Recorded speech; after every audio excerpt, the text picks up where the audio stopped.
Nós vamos começar nossos estudos no livro do profeta Isaías. Livro do profeta Isaías. Acabamos de cantar as palavras de Deus através do profeta Isaías. No meio da Bíblia, mais ou menos, ou exatamente no meio da Bíblia, fica o livro de Salmos. Vai indo mais para frente que você vai encontrar Isaías. É o primeiro dos profetas. Na Bíblia, os profetas são divididos entre profetas maiores e profetas menores. Os profetas maiores são Isaías, Jeremias, Ezequiel e Daniel.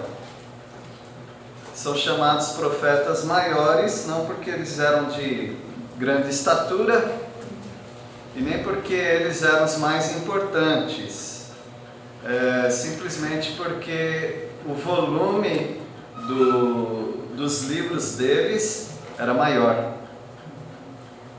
Então a quantidade de palavras nesses profetas era maior. Os demais profetas eram chamados de profetas menores. Aí você tem muitos profetas menores, ou 12 profetas menores. Oséias, Jonas é um profeta menor, tá bom? Obadias é um profeta minúsculo, bem pequenininho. Sofonias também. Mas tem Zacarias que... eu acho até que Zacarias é um livro razoavelmente grande, Malaquias também, e outros, né? Então, o profeta Isaías, ele profetizou quando o reino de Israel estava dividido, a nação de Israel estava dividida. A nação de Israel se dividiu em algum momento e ficou conhecida como a nação Israel, reino do norte, e Judá, reino do sul. 10 tribos se separaram de 2 outras tribos, sendo que as tribos do sul, Benjamim e Judá, acabaram sendo conhecidas simplesmente como Judá. Então o reino do sul é conhecido como Judá. A capital do reino do norte era Samaria, e a capital do reino do sul era Judá. Todos os reis do reino do norte foram maus. Muitos reis do reino do sul foram maus, mas houve aí uns 9 reis bons que andavam com o Senhor. Isaías aparece no momento em que Uzias vai se tornar rei. E ele passou pelos reinados de Uzias, Jotão, Acás, Ezequias e quase com toda certeza também Manassés, que veio depois de Ezequias. Provavelmente Manassés foi quem mandou serrá-lo no meio. A morte de Isaías, conforme alguns comentaristas acreditam, foi serrado no meio. Ele teve um ministério de 50 anos. Um ministério de 50 anos é bastante. E ele falava duro, muito duro. Mas ele intercalava os sermões bem duros com a misericórdia de Deus, com a esperança, com a salvação. Poderíamos dizer que Isaías é o evangelista do Velho Testamento, porque Isaías apresentou a Jesus Cristo como nenhum outro profeta fez. Ele apresentava a pessoa de Jesus Cristo com detalhes. Ele apresentou a morte de Cristo Jesus, conforme nós acabamos de cantar. Não havia nele beleza, formosura. Alguns, pegando esse texto, erroneamente dizem que Jesus era um cara feio, era uma pessoa que não tinha aparência bonita, era repugnante. Nada disso. Nada disso. As crianças não fugiam de Jesus. As crianças queriam Jesus. Jesus era meigo, mas não efeminado, como muitas gravuras mostram. Eu acho até que ele poderia ser uma pessoa até de mãos bem calejadas, um homem até, vamos dizer, um trabalhador manual, musculoso talvez. Ele carregava vigas de madeira, ele trabalhava duro, era homem de dores, sabia o que era padecer e era um homem de trabalho. Não era um filhinho da mamãe, não. Teve que lutar duro para sobreviver, para depois cuidar, inclusive, da sua mãe, porque talvez ela tenha ficado viúva nova, pelo menos enquanto o Senhor Jesus estava no ministério. Isaías é o profeta que vai falar para o povo de Judá que o povo vai para o cativeiro.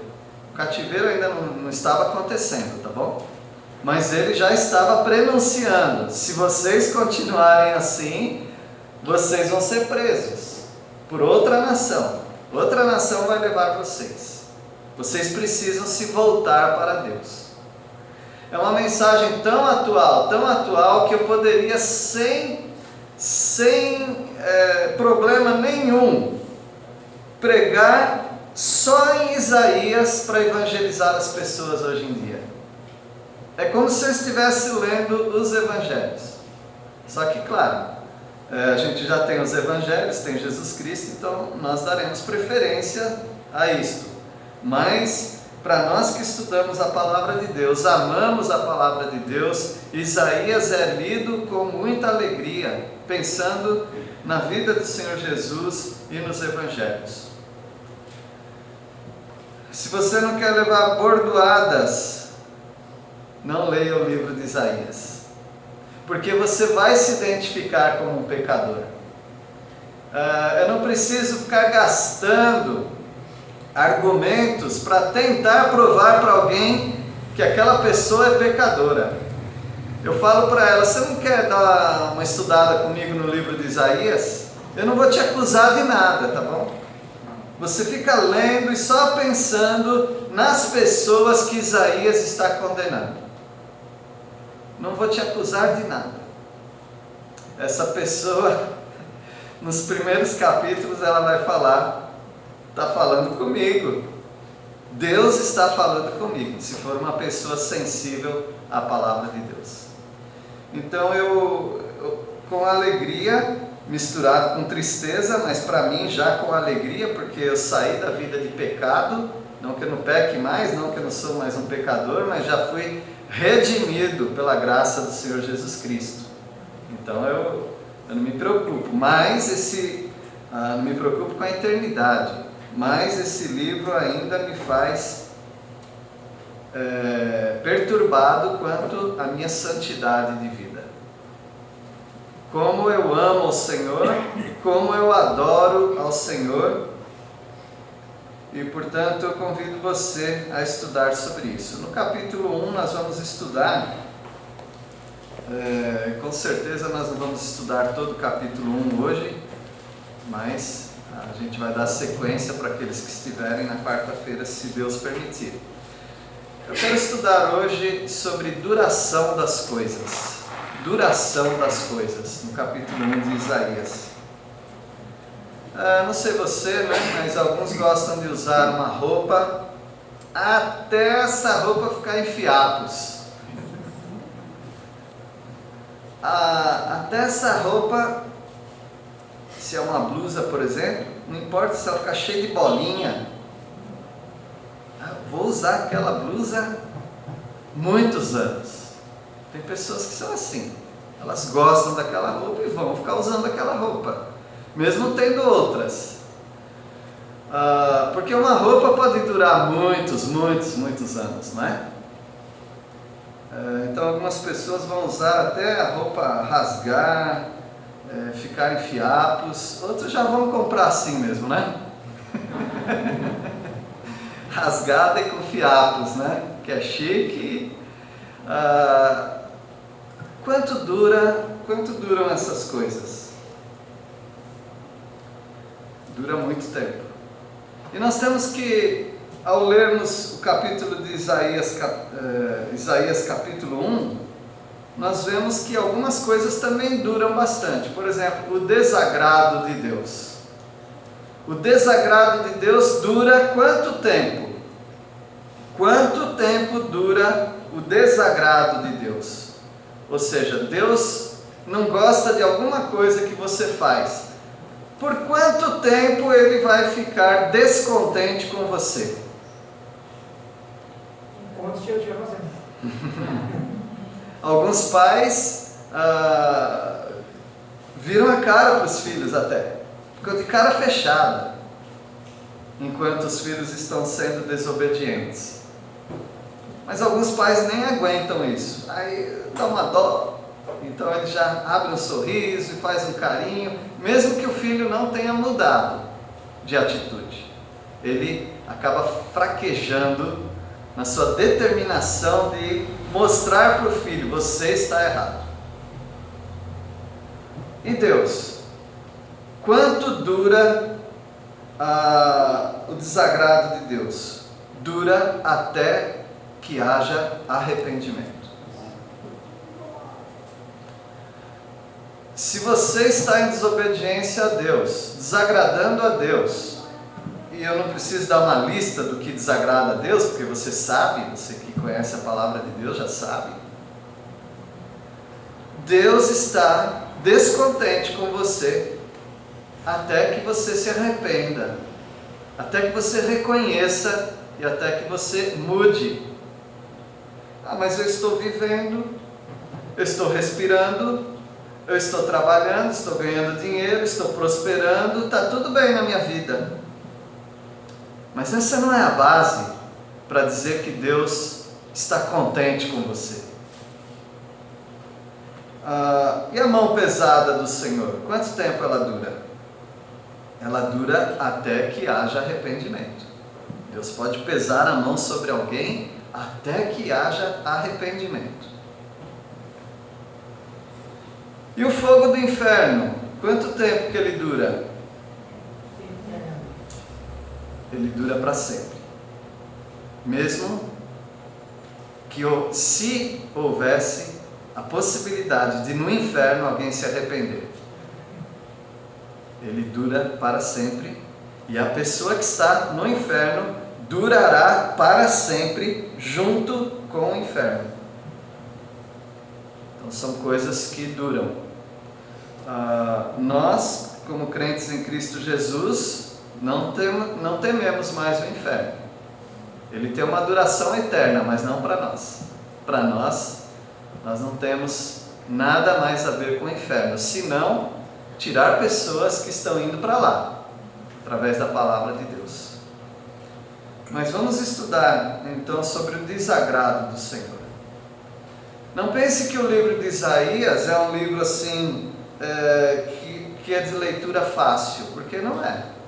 As palavras podem ser razoavelmente fáceis, mas o sentido é bem difícil.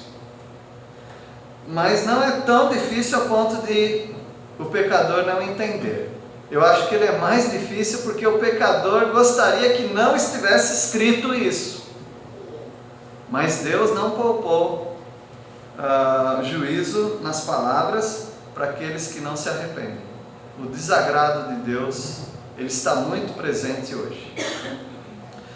E Deus usa palavras aqui tão pesadas, para o povo de Israel, que é o povo de Deus, que nós pensamos: se Deus faz isso com um filho dele, o que ele fará com aqueles que não são seus filhos?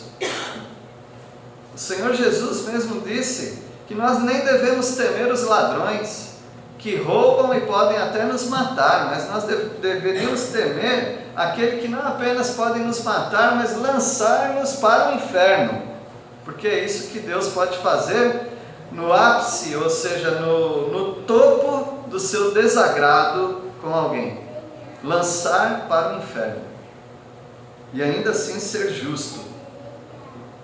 Como eu falei, nós não temos a preocupação de sermos lançados no inferno. Nós, os crentes em Cristo Jesus, que cremos na salvação de Jesus nas nossas vidas. No entanto, embora quando crianças ou até depois disso, nós sabíamos que nossos pais não iam nos mandar embora de casa, nós ficávamos bem tristes quando nós caímos em nós mesmos, sabendo que nós desagradamos aos nossos pais. Que os nossos pais ficaram tristes porque nós não andamos conforme eles queriam que andássemos. Os filhos sensíveis, evidentemente. E é assim que você deve se sentir. O seu Pai Celestial não vai te mandar embora de casa. Mas você deveria ficar bem triste se você soubesse ou souber que você está desagradando a Deus. O desagrado de Deus dura até que haja arrependimento. Então vamos lá? Força e coragem. Versículo 1, visão de Isaías, filho de Amós, que ele teve a respeito de Judá e Jerusalém nos dias de Uzias, Jotão, Acás e Ezequias, reis de Judá. Então ele profetizou para o reino do sul, para Judá. Ele é o filho de Amós, Amós com Z, não Amós com S. Ele não é filho do profeta Amós, tá? É o outro Amós. E ele começa falando, mas não ele, Deus falando através de Isaías. Isaías nunca foi querido do povo de Israel. Ele era até odiado do povo de Israel, porque ninguém queria ouvir isso. Como eu acredito que hoje ninguém quer ouvir. E não pense que é fácil pregar, não, porque quando você prega, aquela palavra já também está te denunciando. Ouvi aos céus e dá ouvidos à terra, porque o Senhor é quem fala. Criei filhos e os engrandeci, mas eles estão revoltados contra mim. O desagrado de Deus está no fato de que o ser humano está brigado com Deus. O ser humano tem uma revolta com Deus. E é Deus quem está falando, é o Senhor quem fala. Então você tem que parar tudo e ouvir, porque é Deus quem está falando. Deus está dizendo que Ele criou filhos. Vários aqui criaram filhos, não é? Eu engrandeci os filhos. Vários aqui deram oportunidades para os filhos de estudar, de trabalhar, de não receber salário deles, deixar que eles comessem sem dar um tostão do salário deles. Alguns nem deixaram os filhos trabalhar, dedicaram para que eles estudassem, deram lazer para os filhos, deixaram de comprar roupas para si próprios, para comprar para os filhos. Não é uma realidade sua? Então Deus fez isso, criou os filhos, engrandeceu os filhos, e agora? Os filhos estão revoltados contra Deus. É muito triste quando alguém vira as costas para aquele que cuida deles. É assim que Deus se sente. Deus está desagradado. O desagrado de Deus, o descontentamento de Deus está nisto, que as pessoas estão revoltadas contra Ele. E aqui é um segredo só do seu coração. Todas as vezes que você questiona situações da sua vida difíceis, você está revoltado contra Deus. Todas as vezes que você fica questionando, duvidando do amor de Deus por você nas situações difíceis, você está revoltado contra Ele. Versículo 3: o boi conhece o seu possuidor, e e o jumento o dono de sua manjedoura. Mas Israel não tem conhecimento, o meu povo não entende. Deus está descontente porque os seus filhos são burros como um burro. Os seus filhos são rebeldes como um boi bravo. Deus está descontente por isso. Versículo 4. Ai desta nação pecaminosa, povo carregado de iniquidade, raça de malignos, filhos corruptores, abandonaram o Senhor, blasfemaram do Santo de Israel, voltaram para trás. Deus está descontente com seus filhos porque eles viraram as costas para Ele. O povo está contra Deus, são corruptos, malignos, iníquos, pecaminosos. Versículo 5. Porque haveis de ainda ser feridos, visto que continuais em rebeldia, toda a cabeça está doente, todo o coração enfermo. Deus está descontente, porque as pessoas têm uma mente ruim contra Ele, e um coração magoado contra Deus. Deus está descontente. Versículo 6. Desde a planta do pé até a cabeça não há nele coisa sã, senão feridas, contusões e chagas inflamadas, umas e outras não espremidas, nem atadas, nem amolecidas com óleo. Deus está descontente com o seu povo, porque o seu povo está todo cheio de feridas, purulentas, fétidas. Fétidas quer dizer mal cheirosas.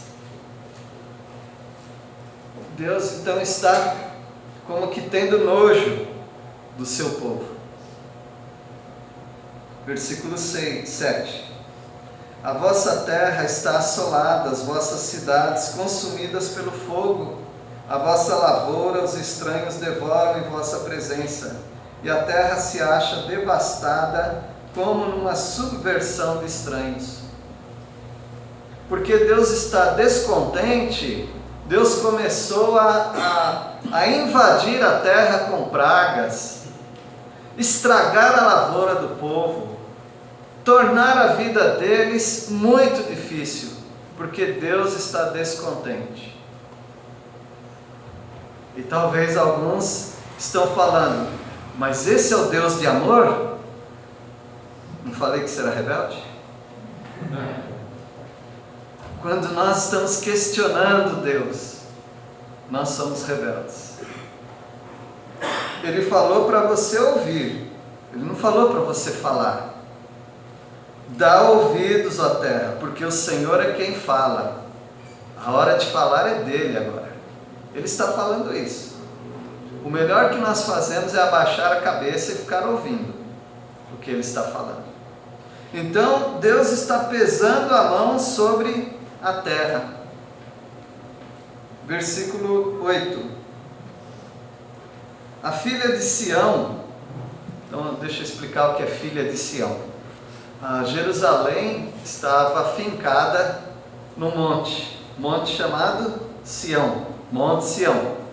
Nós temos perto de nós uma cidade com esse nome. Então, essa montanha chamada Sião foi também associada com a nação de Israel. Então, quando se fala filhas de Sião, ou a filha de Sião, está dizendo os moradores de Sião, ou seja, os de Jerusalém. Está falando com esse povo, os judeus daquela região do sul de Israel. Deus está dizendo, judeus, povo de Deus, Israel, Judá, filha de Sião. A filha de Sião é deixada como choça na vinha, como palhoça no pepinal, como cidade sitiada. Choça e palhoça é a mesma coisa. Quer dizer uma cabaninha de palha. Então os lavradores, eles faziam casinhas, não para morar, improvisadas, de pau a pique, como fala, com um telhadinho lá a cobertura de palha, para guardar as sementes, guardar ferramentas. Depois que eles terminava a colheita e tudo, eles deixavam aquela casa. Claro que aquela casa ia se deteriorar, mas depois, quando eles fossem usar de novo, eles iam dar um tapa ali, né? Eles iam dar uma ajeitada naquela palhoça. Deus está dizendo assim para o povo de Deus, para o povo dele: vocês estão sendo deixados como essas cabaninhas de palha. Vocês estão como se fosse uma cidade sitiada de inimigos. Nós estamos vendo o que está acontecendo lá na Ucrânia, a situação, não é? Então vocês estão em ruínas. Espiritualmente falando, o povo de Deus estava largado para as ruínas. Versículo 9: se o Senhor dos exércitos não nos tivesse deixado alguns sobreviventes, já nos teríamos tornado como Sodoma e semelhantes a Gomorra. Essas duas cidades foram visitadas pelo juízo de Deus. Deus mandou o anjo tirar dali a família de Ló. A esposa de Ló não quis sair, então ficou salvos Ló e as filhas. Os genros também não quiseram. E toda a cidade foi completamente destruída. Fogo e enxofre caiu do céu e acabou com Sodoma e Gomorra. Deus está dizendo que se Ele não tivesse deixado alguns sobreviventes, Judá estaria assim também, sem ninguém. Mas Deus foi misericordioso. Como Deus está sendo misericordioso com seus filhos rebeldes, com aquele que está desviado da palavra, desviado do povo de Deus, desviado das coisas de Deus, que está indiferente. Deus tem misericórdia. Deus está mantendo ainda. Então, Judá não é Sodoma e Gomorra, mas é parecida. Versículo 10: ouvi a palavra do Senhor, vós príncipes de Sodoma, prestai ouvidos à lei do nosso Deus, vós povo de Gomorra. Perceberam aqui o jogo de palavras que ele fez? Israel ficaria igual Sodoma e Gomorra, sem ninguém. Mas Deus teve misericórdia. Mas parece que Deus gostou da ideia e apelidou Judá de Sodoma e Gomorra. Pensa num palavrão. Não pense palavrão não. Mas pensa uma coisa que você não gostaria de ser chamado. Pois é, eu não gostaria de ser chamado de Sodoma nem de Gomorra. São nomes muito feios. Nomes dos quais a única coisa que nós lembramos é de que o juízo de Deus caiu sobre essas cidades. E Deus está falando para Judá: vocês são Sodoma, vocês são Gomorra. Prestem atenção no que eu vou dizer para vocês. Deus novamente chama atenção, agora mais para a liderança, porque ele falou do povo, agora ele vai falar da liderança religiosa. Liderança religiosa e política era a mesma coisa, tá bom? Não tinha diferença, Deus tratava ambos da mesma maneira. Agora é claro que havia os reis e havia os sacerdotes, os levitas, os sumos sacerdotes, e Deus vai falar então sobre adoração. E aqui nós estamos num ambiente muito propício para isso, porque nós estamos numa adoração, não é?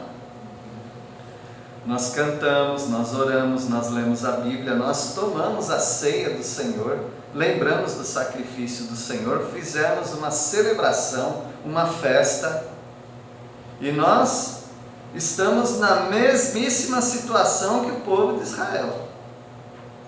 Já pensou se ele falasse assim conosco hoje? Já pensou se ele estivesse falando com você assim hoje? Eu prefiro pensar que está, porque se eu me arrepender, eu ganho as bênçãos do Senhor. Mas se eu achar que não é comigo, então não tem chance nenhuma de eu ser abençoado. E eu quero sair dessa igreja abençoado. Versículo 11. De que me serve a mim a multidão de vossos sacrifícios, diz o Senhor. Estou farto dos holocaustos de carneiros e da gordura de animais cevados, e não me agrado do sangue de novilhos, nem de cordeiros, nem de bodes. Isso era a coisa que Deus mais gostava, sabia? Deus gostava de receber o aroma de um sacrifício queimado. E aquilo era propiciação. Propiciação quer dizer aceitação. Quando o pecador identificado com aquele sacrifício sendo morto, sendo esquartejado, sendo queimado, aquela fumaça subia aos narizes de Deus como um cheiro agradável. E Deus se agradava disso, e Deus ficava contente, e Deus perdoava o povo de seus pecados. Agora, nem isso. Agora ele está dizendo, não gosto. Por que ele está sendo tão duro assim? Ele vai explicar. Meus irmãos, de que serve tomarmos a ceia do Senhor, cantarmos, lermos a Bíblia, orarmos, evangelizarmos, trabalharmos para o Senhor, fazermos tudo isso, se Deus não se agrada? O que a gente veio fazer aqui? Se Deus não está contente, o que a gente veio fazer aqui? Porque nós viemos com a intenção de louvar a Deus. Mas já pensou se ele falasse, não gosto do que vocês fazem? Versículo 12. Quando vindes para comparecer perante mim, quem vos requereu o só pisardes nos meus átrios? Deus está falando assim, quem mandou vocês pisarem no quintal da minha casa? Átrio é quintal. Quando eu era criança chamava de terreiro. Quem mandou vocês virem para cá hoje? Quem mandou vocês só pisarem na casa do Senhor? Já pensou se você estivesse sentado numa cadeira no sofá da sua casa e seu pai lascasse um sermão desse? E aí você fala, eu tenho que sair um pouco, fica aí, vai ouvir mais. Para os filhos mais sensíveis já estavam se derretendo de tanto chorar. E o povo tem que ouvir isso. Imagina quanto que eles gostam de Isaías, né? E ainda alguns pensam que isso é melhor do que nós, né? Isaías realmente, ele não quer falar essas palavras, mas ele tem que falar, porque Deus mandou falar. A tal ponto que Paulo usa as palavras de Isaías. Quem creu na nossa pregação? Parece que ninguém creu na pregação. Versículo 13. Não continueis a trazer ofertas vãs. O incenso é para mim abominação, e também as festas da lua nova, os sábados e a convocação das congregações. Não posso suportar iniquidade associada ao ajuntamento solene. O povo de Deus fazia o seu melhor. Eles faziam os incensos que o próprio Deus deu a receita. Inclusive aquele incenso não podia ser usado em casa como perfume, era receita secreta só para a adoração do Senhor, porque subia como um cheiro agradável, aroma agradável, fragrância. E aqui Deus está falando que Ele não suporta. Para de trazer essas ofertas, são vãs, coisa vazia, não serve para nada. Esse incenso é abominação. O povo de Deus tinha 5 festas, uma delas dividida em 2, numa semana só havia 2 festas, a festa dos pães asmos, que culminava ou terminava com a festa da Páscoa. Aí então acabava sendo uma festa só. 4 festas, exatamente 5 festas. E todos os meses eles faziam uma festa, a festa da lua nova. Eles agradavam a Deus, tentavam agradar a Deus com os seus sacrifícios, que o próprio Deus mandou. Nos sábados eles não trabalhavam, eles só pensavam nas coisas de Deus e traziam sacrifícios a Deus. Eles se juntavam para se alegrar diante de Deus. E Deus falou que, olha, eu não posso nem suportar. Vocês se reunindo para mim é o pecado demonstrado. Ou seja, as festas de vocês eu não aguento mais. O que está acontecendo com Deus? Vamos chamar um psicólogo. O que está acontecendo com ele? De repente ele ficou desanimado com o povo. De repente agora ele está jogando na cara do povo que ele não ama mais o povo. Será que é isso? Fazemos bem, meus irmãos, em ouvir. Versículo 14. As vossas festas da lua nova e as vossas solenidades, a minha alma as aborrece, já me são pesadas, estou cansado de as sofrer. Ou seja, eu estou cansado dessas festas de vocês. Acabou o mundo para mim, gente. Porque se Deus está cansado, acabou o mundo. Mas é assim que Deus está se expressando através de Isaías. Eu me cansei de vocês. Só Deus pode falar isso, tá? Mesmo que você tiver vontade de falar, é bom se você não falar. Deus pode falar isso. Versículo 15. Pelo que, quando estendeis as mãos, escondo de vós os olhos. Sim, quando multiplicais as vossas orações, não as ouço, porque as vossas mãos estão cheias de sangue. Aqui ele está se abrindo mais. Aqui ele está falando por quê que ele não quer mais. Porque ele está falando com a liderança, tá? Com os príncipes, com os governadores. Ele está falando com aquele povo de Israel. Então ele diz que não adianta orar, porque eu não vou ouvir. Não adianta me buscar, porque eu vou virar as costas. Porque vocês são assassinos. A palavra de Deus fala que até um crente na época da igreja pode ser assassino, sabia disso, né? Porque João disse que aquele que odeia seu irmão já é um assassino. Então, quando você fala, isso aqui não é comigo, porque eu nunca derramei sangue, eu nunca assassinei ninguém. Mas você já odiou alguém? Se você já odiou alguém, você, como eu, também já se tornou um assassino.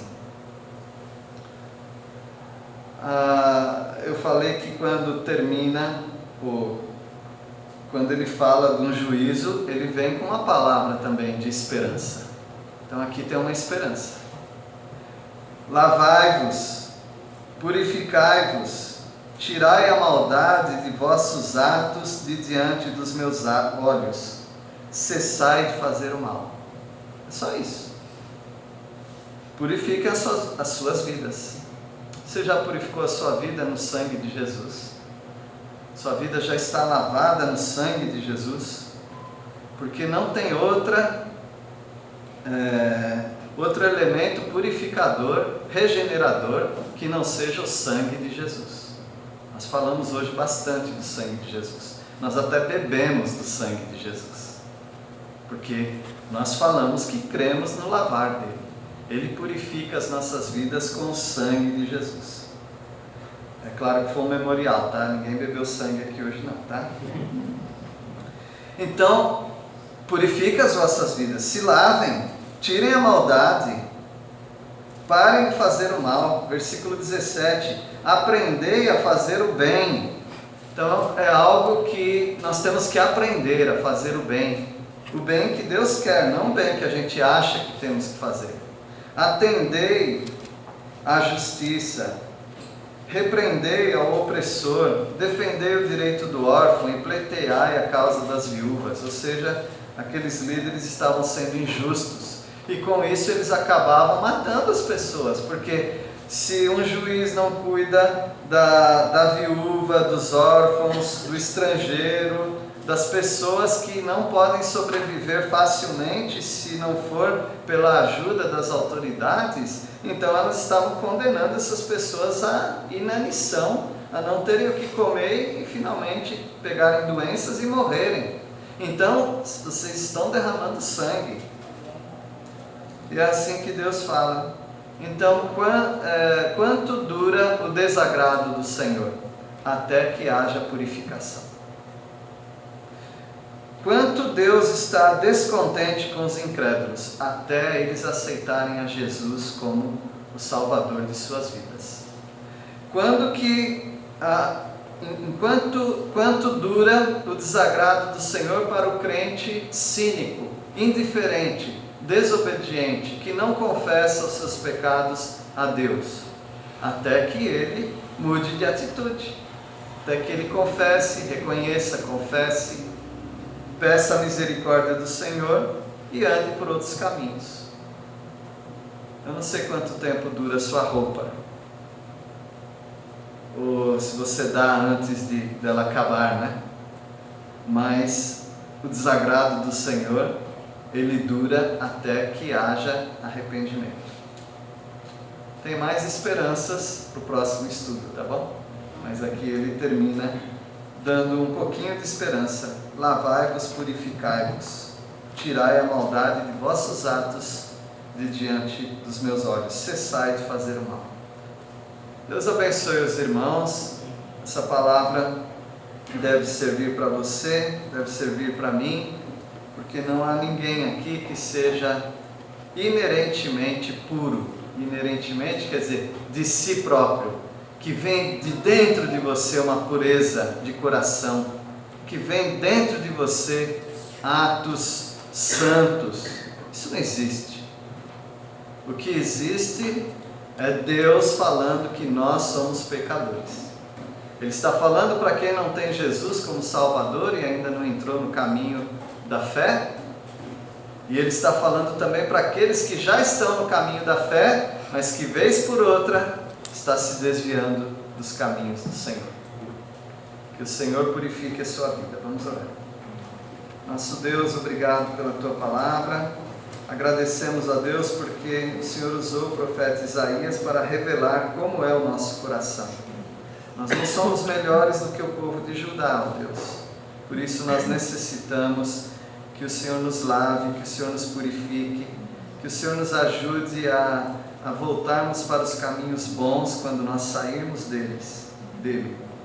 Nós agradecemos a Deus pela Tua grande misericórdia usando os servos do Senhor. E nós queremos confiar totalmente no Teu perdão, na Tua purificação. Nós oramos ao Senhor em nome de Jesus. Amém.